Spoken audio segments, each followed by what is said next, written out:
how you can stop being a victim to your health. Hey, in case you don't know me, my name is Jason Cheney, and I hope you're having a great Friday. And for a free coaching Friday, it's something that I might end up start doing from here on out. That's what we're going to talk about today. So let's dig into it. So, how do you stop being a victim of your health?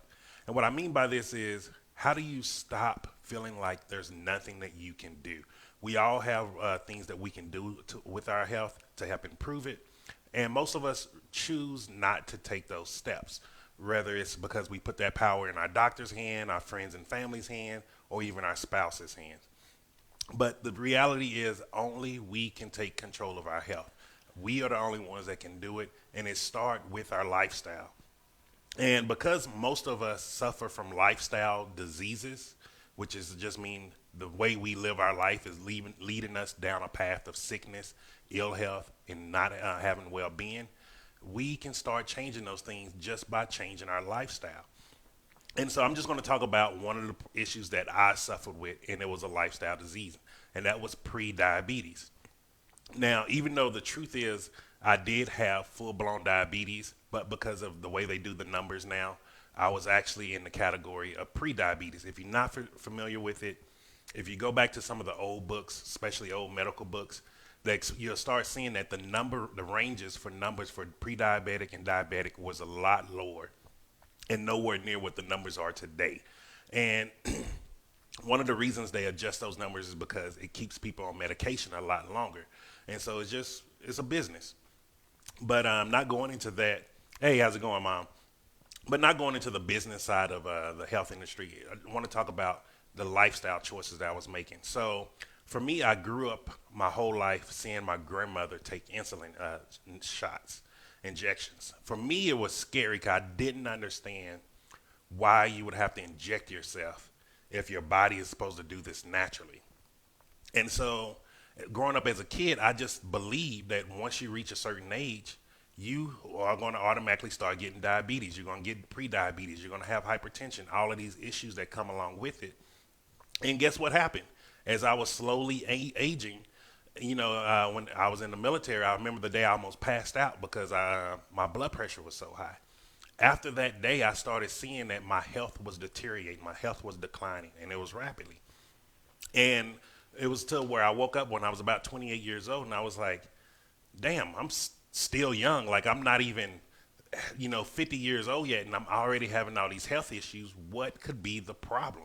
Every time I would ask my doctor, they'd be like, oh, just eat healthier. And I asked them more information about what does it mean to eat healthier. They would hand me a pamphlet that says the same stuff as the major diet companies. All these things are not benefiting us because we're giving the control of our health to someone else, and we're staying in victimhood.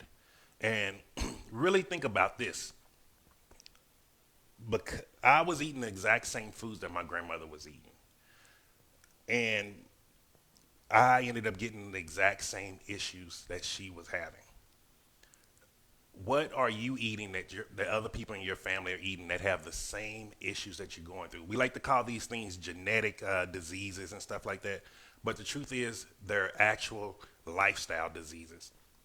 We're making the same issues each and every day, eating the same foods that are not benefiting us. And the truth is, 95% of Americans are at a nutrient deficiency, and it's not protein. Protein is not a macronutrient that anybody is deficient in unless you're in a third world country where you're literally starving to death. Protein is in all fruits and vegetables. So just eating fruits and vegetables, you are getting more than enough protein each and every day. But because I started changing the way that I eat food, the foods that I ate, and it started looking very different from how my grandmother was, I noticed that I stopped having those issues. I'm not pre-diabetic anymore. I don't have to take blood pressure pills anymore. I was able to get off a CPAP machine. All of these things was because I changed the way my lifestyle was to support a lifestyle that doesn't meet those issues. And really think about where your lifestyle is going, especially going into the weekend. Most of us, and I was guilty of this in the past too. Oh, it's the weekend. I'm off work. I'm finna go eat like shit. And then I just felt like shit each and every week after that. And then it just became to where I was so much feeling like shit that I couldn't tie my shoes.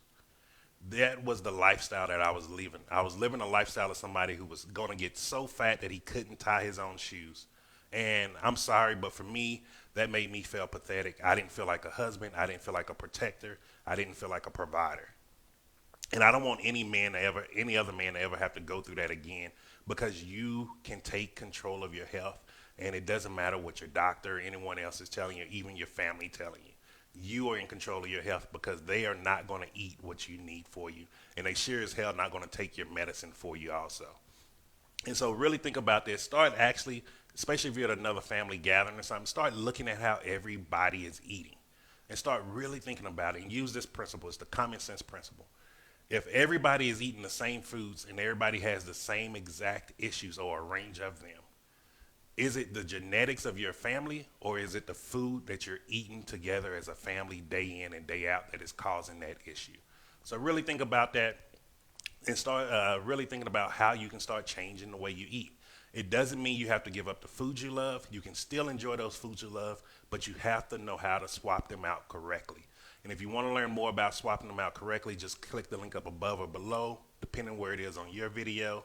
And you can just jump into the 7-day jump start. We're kicking it off this Monday, and that's where I'm going to take you hand by hand and show you exactly 7 days. It's going to take you through. Each day is dedicated to one of the steps in the process that helped me not only get from pre-diabetic, not only to lose over 200 plus pounds, but just to be able to be a better husband, to be happy, to feel like life is living. I'm enjoying living life again. Like these things right here. And look, the reason why I'm doing this is because I believe everyone has the right to be healthy. I believe everyone has the right to lose weight without feeling like there's something's wrong with them. And so I just believe if more men were really able to lose the weight that they wanted to lose, be more confident, they would be better husbands. We would have better marriages, better fathers, better kids being out in the place. Because when I was feeling like shit, everything around me, I was trying to make it feel like shit too. And really think about that, because now that I'm happy, I'm loving life, I feel like more people around me are happy and loving life also. So I hope that was helpful for you. Just make sure, again, click the link up above or below, depending on where it is on your video, and I'll see you in the 7-day jump start. Ciao.